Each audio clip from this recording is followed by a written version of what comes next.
और शुरुआत बड़ी खबर से करेंगे। 30 हजारी कोर्ट मारपीट मामला तूल पकड़ता जा रहा है। बार काउंसिल ऑफ इंडिया ने कहा है कि उन्हें पुलिस की जांच मंजूर नहीं है। काउंसिल ने फौरी अदालती जांच कराने की मांग की है और कसूरवारों को बर्खास्त करने का मुतालबा किया है। आज मुनक्किद होने वाली लोक अदालत की कार्रवाई भी मनसूख कर दी गई। दिल्ली हाईकोर्ट में इस मामले पर सुनवाई होगी। दिल्ली बार काउंसिल के चेयरमैन ने कहा है कि हम वकीलों के साथ खड़े हैं। वहीं जख्मी हुए वकीलों के लिए मुआवजे का भी ऐलान किया गया है।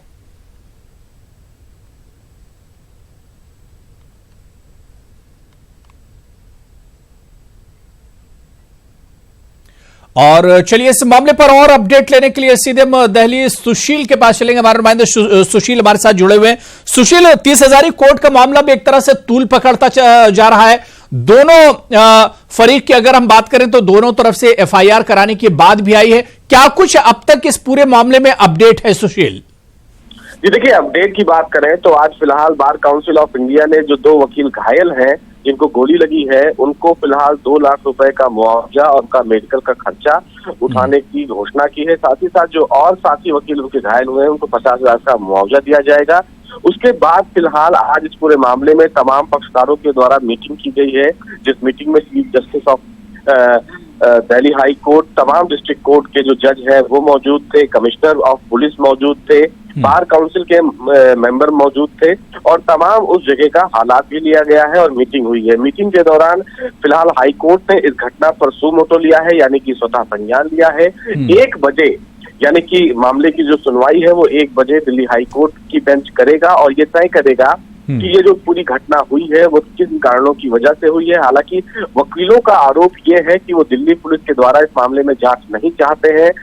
हाईकोर्ट एक पूर्व जस्टिस की एक कमेटी बनाए, वो कमेटी इस पूरी घटना को देखेगी और उसी की रिपोर्ट को वो कंसीडर करेंगे। हालांकि अभी ये तमाम चीजें फिलहाल वकीलों की तरफ से कही जा रही हैं। हमें इंतजार करना होगा दिल्ली हाई कोर्ट के हियरिंग का कि दिल्ली हाई कोर्ट इस मामले में क्या कुछ अहम आदेश देता है, क्या कोई कमेटी गठित करता है जिसमें कोई पूर्व जस्टिस को शामिल किया जाएगा और ये पूरी घटना को वो देखेंगे कि आने की रूपरेखा क्या होगी। तमाम जो वकील हैं उन्होंने 4 नवंबर को तमाम डिस्ट्रिक्ट कोर्ट में विरोध प्रदर्शन के लिए हड़ताल घोषित की है। हालांकि अभी वो हड़ताल 4 नवंबर तक है। कल ये रूपरेखा तय करेंगे कि क्या ये विरोध प्रदर्शन आने वाले दिनों में बढ़ेगा या नहीं बढ़ेगा, क्योंकि तमाम जो निचली अदालतें हैं दिल्ली में वहां पर चुनाव भी है। इसके मद्देनजर भी तमाम जो वकील हैं वो ये चाहते हैं कि इस मामले में जो जांच हो वो सही दिशा में हो। हालांकि सबसे बड़ी बात जो है वो ये है कि जो पुलिस के द्वारा गोली चलाई गई वो किन परिस्थितियों में चलाई गई है। ये तमाम जो चीजें हैं वो फिलहाल कोर्ट के सामने एक रिपोर्ट सबमिट की गई है, जिसमें दिल्ली पुलिस के कमिश्नर ने अपना भी वर्जन रखा है और तमाम जो वीडियो फिलहाल न्यूज 18 की तरफ से चलाए गए हैं उन तमाम वीडियो पर भी चर्चा की गई है कि जो वीडियो है उनमें वीडियो में सच्चाई किसकी है, लड़ाई जो हुई है उसका मुख्य कारण क्या है। इन तमाम पहलुओं पर चर्चा होगी। अब देखना ये होगा जब सुनवाई होगी तो सुनवाई में क्या चीजें सामने निकल कर आती हैं और हाईकोर्ट का क्या कुछ अहम आदेश होता।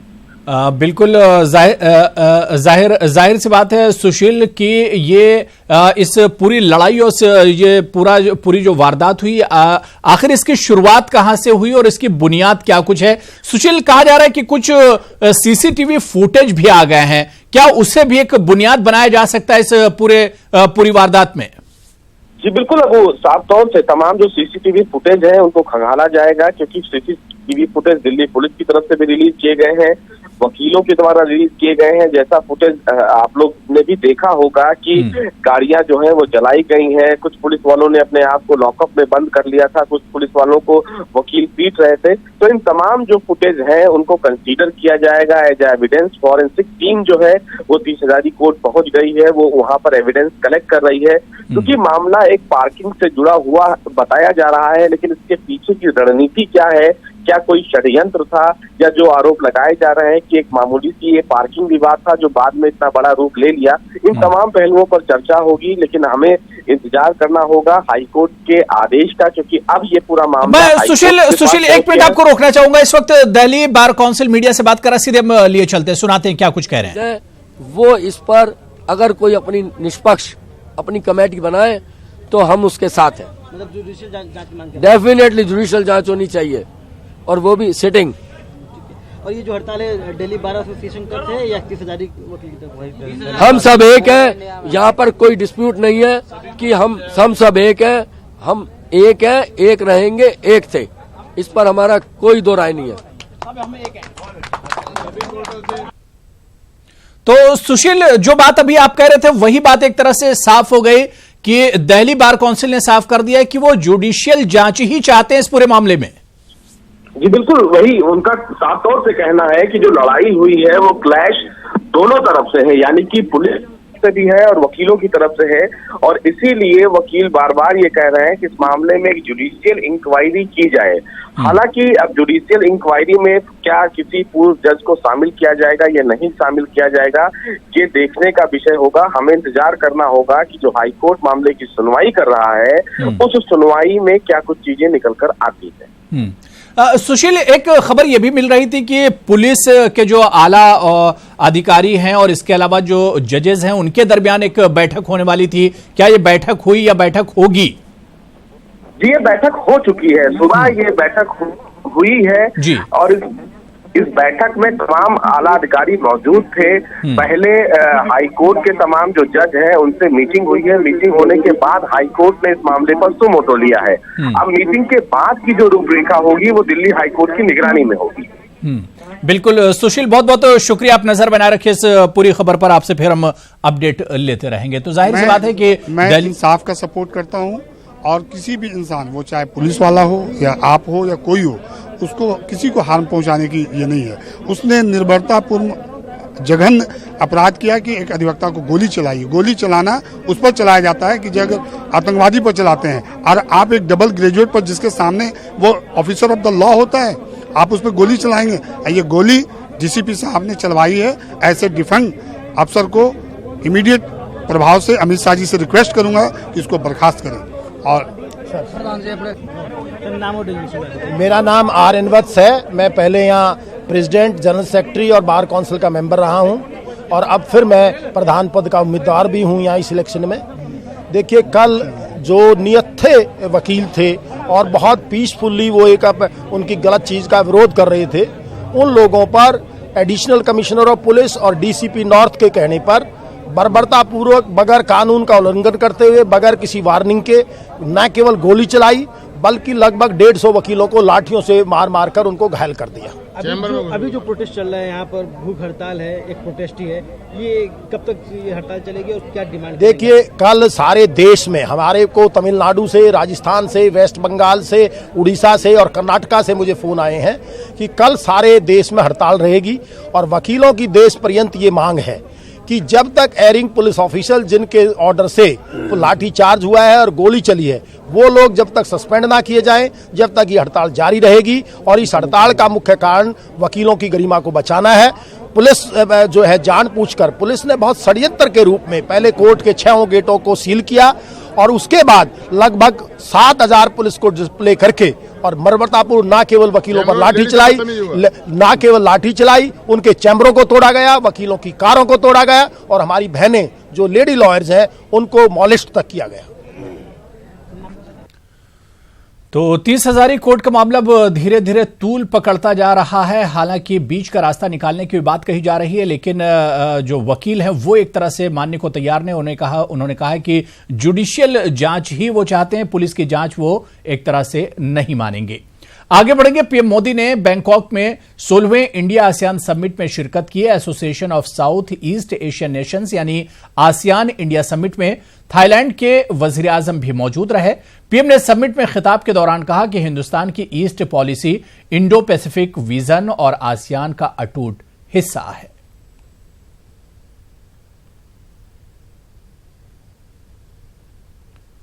शिवसेना तर्जुमान संजय राउत ने कहा है कि उनके पास 170 अरकान असेंबली की हिमायत हासिल है। शिवसेना 50-50 के फॉर्मूले पर ही अमल करेगी और कभी भी बीजेपी के सामने घुटने नहीं टेकेगी। बीजेपी का कोई भी दांव महाराष्ट्र में नहीं चलने वाला, इसलिए बीजेपी को चाहिए कि मिलजुल कर महाराष्ट्र के इख्तिदार पर बतौर वजीर आला शिवसैनिक को मुंतखब करें। शिवसेना का मुख्यमंत्री शिवतीर्थ, जो बाला साहेब ठाकरे की सबसे प्यारी जगह है, एक क्रांतिकारी जगह है। तो शिवसेना का मुख्यमंत्री जो है, महाराष्ट्र का मुख्यमंत्री है, वो शिवतीर्थ पे शपथ ग्रहण करेगा। ये कोई हमारे लिए खेल नहीं है रिमोट कंट्रोल का, हमारे लिए विश्वास और स्वाभिमान का विषय है, सत्य का विषय है। जो लोग खेल कर रहे हैं महाराष्ट्र की राजनीति का, जनता उनको सबक सिखाएगी। महाराष्ट्र में कभी भी झूठ को पनाह नहीं मिली है, कभी नहीं मिली। ये डॉक्टर आंबेडकर जी की भूमि है, छत्रपति शिवाजी महाराज की भूमि है, और यहाँ से इस देश का जो कानून बना है, संविधान बना है, उसके निर्माता इस मिट्टी में जन्म लेकर दिल्ली तक गए। तो ये और संजय राउत ने इससे पहले एक बाकायदा ट्वीट किया था। उस ट्वीट में उन्होंने लिखा था कि उसूलों पर जहां आंच आए टकराना जरूरी है, जो जिंदा हो तो फिर जिंदा नजर आना जरूरी है। संजय राउत का यह ट्वीट है जो उन्होंने सुबह में किया था, और उन्होंने बाकायदा ट्वीट में लिखा है कि 50-50 के फॉर्मूले पर ही शिवसेना अमल करेगी।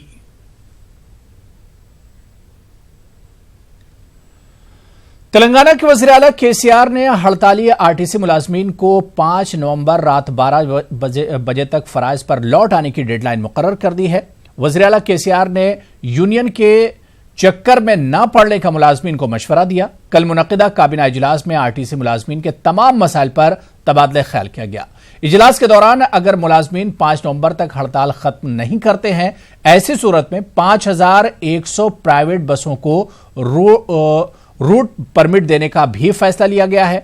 केसीआर ने वाजे कर दिया है कि आरटीसी को हुकूमत में जम करने का सवाल ही पैदा नहीं होता। वज़ीर आला ने कहा कि आरटीसी मुलाजमीन के मसाइल के हल के लिए कमेटी कायम की गई है। वज़ीर आला ने कहा कि आरटीसी मुलाजमीन की हड़ताल गैर कानूनी है। वहीं एमआईएम सरबराह असदुद्दीन अवैसी ने आरटीसी मामले में काबीना की मीटिंग पर मरकजी हुकूमत की सरजनिश की। अपनी तारीख को बचाना भी है, और इतनी ज्यादा गरीबी है कि हैदराबाद से दशहरा के वक्त ये जो कचरा जो आज तकलीफ का बाइस बना हुआ है, इसमें कई वजूहात हैं, उसका हम कोशिश कर रहे हैं, उसका जल्द से जल्द उसको साफ सफाई कराएंगे। उसमें एक वजह यह भी है कि दशहरा के त्योहार के लिए ड्राइवर अपने गाँव को गए तो वहां पर आरटीसी की बस चलाने के लिए उनको 200 रुपए बढ़ के दिए तो वहां चले गए। नौकरियों की सख्त जरूरत है, गरीबी ज्यादा है, महंगाई ज्यादा है। नरेंद्र मोदी को इसकी फिक्र नहीं है, कोई फिक्र नहीं है। हिंदुस्तान के वजीर आजम को कोई फिक्र नहीं। अब तो फाइनेंस मिनिस्टर मोहतरमा ने कह दिया, बैंक से कह रहे हैं फाइनेंस मिनिस्टर कि जितने मजहबी और रूहानी लोग हैं वो कह रहे हैं कि बैंक को कह रहे हैं उनको दो लोन आप। गरीब क्या करना मैडम, मजहबी रूहानी स्पिरिचुअल लोगों को दो, सेल्फ हेल्प ग्रुप को दो। ये गरीब क्या करेगा? तो बोलेंगे पकौड़े की बंडी लगा ले। क्या बात है, ये कौन सा इंसाफ है बताइए आप कि अगर कोई मजहबी रूहानी होगा तो क्या वो गरीब से बड़े हो जाएगा? चाहे किसी धर्म का होगा, मगर गरीब गरीब है। गरीब की पेट की आग को बुझाना हुकूमत का काम है। ये तुम्हारा दस्तूरी जिम्मेदारी है, कॉन्स्टिट्यूशनल जिम्मेदारी। अफसोस है मगर पूरा देश राष्ट्रवाद के उसमें है। आंध्र प्रदेश के जिला कृष्णा में सड़क हादसा पेश आया है। इस हादसे में 4 अफराद हलाक हो गए। यह हादसा जिले के जग्यापेट मंडल के गिरकापाडू चेकपोस्ट के करीब पेश आया। 2 तेज रफ्तार कारों की टक्कर हुई है। मौके पर 2 अफराद हलाक हो गए, जबकि 2 की मौत अस्पताल मुंतकली के दौरान हुई। आईनी शाहिदीन ने बताया कि तेज रफ्तार कार के ड्राइवर ने दूसरी कार पर कंट्रोल खो दिया, जिसके नतीजे में वो दूसरी कार से एक तरह से टकरा गए। एक कार में सफर करने वालों का ताल्लुक महबूब नगर जिले से है। पुलिस मौके पर पहुंच गई है। कारों को सड़क से हटा दिया गया और लाश अस्पताल मुंतकिल की गई है। खबर दिल्ली से है, जहां बारिश होने के बावजूद भी जहरीली हवा से परेशान लोगों को राहत नहीं मिली। दिल्ली के कनाट पैलेस, विजय चौक, केंद्रीय सचिवालय, यमुना बैंक जैसे मकामात पर बारिश हुई है। तवक्को की जा रही थी कि तेज हवा और बारिश होने से दिल्ली की आबोहवा में तब्दीली आएगी, लेकिन मकामी लोगों को इससे राहत नहीं मिली। और इस पूरी खबर पर और बातचीत करेंगे। पवन गौड़ हमारे नुमाइंदे दिल्ली से हमारे साथ जुड़े हुए हैं। पवन, सबसे पहले इस वक्त दिल्ली की अगर हम बात करें तो क्या मौसम कैसा है, और पॉल्यूशन की अगर हम धुएं की बात करें तो इस वक्त किस तरह का माहौल है, क्योंकि अब 1:15 बजने वाला है, सुबह के मुकाबले में क्या कुछ फर्क देखने को मिल रहा है इस वक्त? देखिए, आपको बताना चाहूंगा कि सुबह के मुकाबले बहुत ज़्यादा परिवर्तन अभी भी नहीं है। 1 बजे से ज़्यादा का वक्त हो चुका है, लेकिन जो एयर क्वालिटी इंडेक्स है अभी भी वो 500 के आसपास बना हुआ है। 500 का मतलब आप समझते हैं कि बहुत ज़्यादा खराब, एक इमरजेंसी सिचुएशन आप उसको कह सकते हैं। खुद जो सुप्रीम कोर्ट की जो पोल्यूशन को लेकर एक बॉडी बनाई थी सुप्रीम कोर्ट ने, उसने भी दिल्ली में इमरजेंसी घोषित कर दी थी। उन्होंने कह दिया था कि इस समय दिल्ली में जो हालात हैं, दिल्ली एनसीआर के, वो इमरजेंसी वाले हालात हैं। तो 500 के आसपास एयर क्वालिटी इंडेक्स बना हुआ है। मैं इस समय दिल्ली के विजय चौक पे खड़ा हुआ हूं और आपको इसका पीछे का नजारा दिखाऊंगा। जो कि प्रधानमंत्री जो कार्यालय है, सिर्फ एक सड़क का फासला है जहां मैं खड़ा हूं और प्रधानमंत्री कार्यालय में। तो उसको जिस तरह आप देखेंगे कि बिल्कुल इतना धुंध है कि वो प्रधानमंत्री कार्यालय बिल्कुल दिख ही नहीं रहा है। इससे आप समझ सकते हैं सिर्फ एक सड़क का फासला है। मुश्किल से 50 मीटर की दूरी पर यहां से नॉर्थ ब्लॉक और साउथ ब्लॉक हैं जो पीछे आप देख पा रहे हैं, लेकिन बिल्कुल धुंध है। धुंध के चलते जो विजिबिलिटी जो है बिल्कुल बहुत कम है। तो आप समझ सकते हैं कि इस समय आबो हवा कैसी है। उम्मीद लगाई जा रही थी कि कल की शाम की जो बूंदाबांदी के बाद थोड़ी सी राहत मिल सकती है, लेकिन आज वो राहत मिलती हुई नहीं दिखी। लेकिन एक थोड़ी सी राहत की बात ये हो सकती है कि अभी जो विंड स्पीड जो है, हवा की जो गति जो है, वो थोड़ी सी बढ़ गई है। तो हो सकता है कि कल या परसों में उसका असर देखने को मिले, लेकिन आज अभी दिल्ली वालों को कोई राहत मिलती हुई नजर नहीं आ रही है। सरकारों के द्वारा कदम उठाए जा रहे हैं, लेकिन इससे ज्यादा, क्योंकि केंद्र सरकार ने दिल्ली और एनसीआर के चारों तरफ ईस्टर्न और वेस्टर्न पेरिफेरल एक्सप्रेस बनाया था, जिससे क्या है कि जो ट्रक और बिल्कुल पवन, क्योंकि जाहिर सी बात है धुंध बहुत ज्यादा, और मैं खुद इस वक्त आपने अपने कैमरामैन के जरिए जो दिखाया था, ये आपके पीछे मैं जो देख पा रहा हूं, बहुत ज्यादा धुंध है इस वक्त भी। ट्रैफिक पर इसका क्या कुछ असर पड़ रहा है, या फिर एयरवेज की अगर हम बात करें तो उस पर कितना असर पड़ रहा है इस धुंध का? देखिए, अगर ट्रैफिक की बात करें तो विजिबिलिटी बहुत कम है। गाड़ियां बहुत स्लो रफ्तार से चल रही थी सुबह से। हालांकि अभी क्योंकि अब दिन का 1 बज चुका है तो थोड़ी सी स्थिति सामान्य धीरे धीरे होने लगी है। लेकिन अगर एयर ट्रैफिक की बात करें तो सुबह से एयर इंडिया की कई सारी फ्लाइट, तकरीबन आधा दर्जन से ज़्यादा फ्लाइट्स को डाइवर्ट करना पड़ा। आसपास के चाहे जयपुर हो या चंडीगढ़ हो, इधर एयरपोर्ट्स के ऊपर डाइवर्ट करना पड़ा है, क्योंकि जो विजिबिलिटी थी बहुत कम थी और उससे एयर ट्रैफिक में बहुत ज़्यादा परेशानी हो रही थी। तो पोल्यूशन के कारण आम जनजीवन जो है वो पूरी तरह प्रभावित है, चाहे वो ट्रैफिक हो या आम लोग हो या जो एयर ट्रैफिक हो, सब लोग पूरी तरह प्रभावित हैं। सरकारों को इस पर पूरा सोचना होगा और एक ठोस पूरे रोड मैप के साथ आगे बढ़ना होगा कि सिर्फ जो फौरी जो कदम है उनसे राहत मिलने वाली नहीं है। सिर्फ क्योंकि दिल्ली में कल से ऑड इवन का फॉर्मूला भी लागू होने वाला है, सिर्फ इनसे थोड़ी सी राहत मिल सकती है। लेकिन पुख्ता इंतजाम, क्योंकि हरियाणा और जो पंजाब या वेस्टर्न यूपी से जो किसान पराली जलाते हैं, उनको लेकर कुछ ठोस कदम सरकार को उठाने होंगे। किसानों के साथ बैठ के बातचीत करनी होगी। अगर ये सब ठोस कदम नहीं उठते हैं, तब तक दिल्ली और एनसीआर और आसपास के क्षेत्रों के जो लोग हैं उनको राहत मिलती हुई नजर नहीं आएगी। बिल्कुल पवन, एक मेरा सवाल और है। जैसा कि आपने बताया था कि एयर क्वालिटी जो इंडेक्स है वो अपने सबसे ऊपरी स्तर पर पहुंच गया, मतलब खतरा एक तरह से और बढ़ गया, हवा जो है और ज्यादा जहरीली हो गई। ऐसे में दिल्ली वालों के लिए हेल्थ मिनिस्ट्री की तरफ से, सरकार की तरफ से, एडमिनिस्ट्रेशन की तरफ से क्या कुछ सलाह दी जा रही है? देखिए, सबको यही सलाह दी गई है कि ज़्यादा से ज़्यादा बाहर आने से बचें, अपने घरों में रहें। एयर प्यूरिफायर अगर किसी के पास है तो उसका उपयोग करें। स्कूल्स को भी बंद कर दिया गया है। 5 नवंबर तक दिल्ली के जो स्कूल्स हैं उनको भी बंद कर दिया गया है। तमाम जो सरकारी कार्यालय हैं उनके टाइमिंग्स में भी बदलाव कर दिया गया है, जिससे कि लोगों को कम से कम इस पूरी समस्या का सामना करना पड़े। तो दिल्ली सरकारों की तरफ से जो फौरी जो कदम है वो उठाए जा रहे हैं, लेकिन इसका अगर पूरी तरह समाधान करना है तो मैं फिर से कहूंगा कि इसके लिए सभी सरकारों को मिलकर एक साथ कोई एक पुख्ता रोड मैप तैयार करना पड़ेगा। उसी के बाद ही ये दिल्ली वाले हैं या जो एनसीआर के जो लोग हैं उनको हमेशा के लिए इस समस्या से निजात मिल सकेगा, नहीं तो ऐसे ही हर साल परेशान होना पड़ेगा। बिल्कुल पवन, एक मेरा आखिरी सवाल, क्योंकि आप दिल्ली में हैं और दिल्ली में मौसम एक तरह से धुंध बहुत ज्यादा है आज क्योंकि टीम इंडिया और बांग्लादेश के दरमियान पहला T20 मैच होने वाला है, जिस तरह का मौसम है, जिस तरह से विजिबिलिटी बहुत कम है, क्या इस मैच पर भी इसका असर पड़ेगा आज? देखिए, मैच पर तो कोई असर नहीं पड़ेगा। पहले ही बीसीसीआई ने और सभी खिलाड़ियों ने कंफर्म कर दिया था कि मैच पे इसका कोई असर नहीं है। लेकिन ये जरूर है क्योंकि जिस तरह से हवा में जो जहर घुला हुआ है दिल्ली की में, उसका असर जब प्रैक्टिस सेशन जो था, आपने उसके शॉट्स अगर देखे होंगे, उससे साफ नजर आ रहा था कि वो सभी खिलाड़ी मास्क पहनकर प्रैक्टिस करते हुए नजर आए थे। तो यही कोशिश की जा रही है और हो सकता है कि मैच के दौरान भी कुछ खिलाड़ी आपको मास्क पहने हुए नजर आ जाएं। तो अब मैच में कोई बदलाव नहीं किया गया है। मैच होना है, अपने निर्धारित वक्त पर ही होना है, लेकिन सभी खिलाड़ियों को ये एहतियातन अपने सुरक्षा के हिसाब से अपनी कोई उनको आगे कोई समस्या का सामना ना करना पड़े, उसके चलते वो मास्क पहनकर प्रैक्टिस कर रहे हैं, मास्क पहने हुए नजर आ रहे हैं। चलिए, बहुत बहुत शुक्रिया पवन गौड़ हमारे साथ जुड़ने के लिए, इस पूरी खबर पर तफसील से जानकारी देने के लिए। आगे बढ़ेंगे, जम्मू कश्मीर से खबर है, जहां बाज़ाब्ता यूटी बनने के बाद जम्मू के जिला सांबा में बच्चा सिंह स्टेडियम में आर्मी की जानिब से एक मेगा ओपन भर्ती रैली का आगाज किया गया। भर्ती रैली में हजारों नौजवान पूरे जोशो जज्बे से शिरकत कर रहे हैं। प्यारो डिफेंस देवेंद्र आनंद का कहना है कि यह भर्ती रैली आज से शुरू हुई और 14 नवंबर तक जारी रहेगी।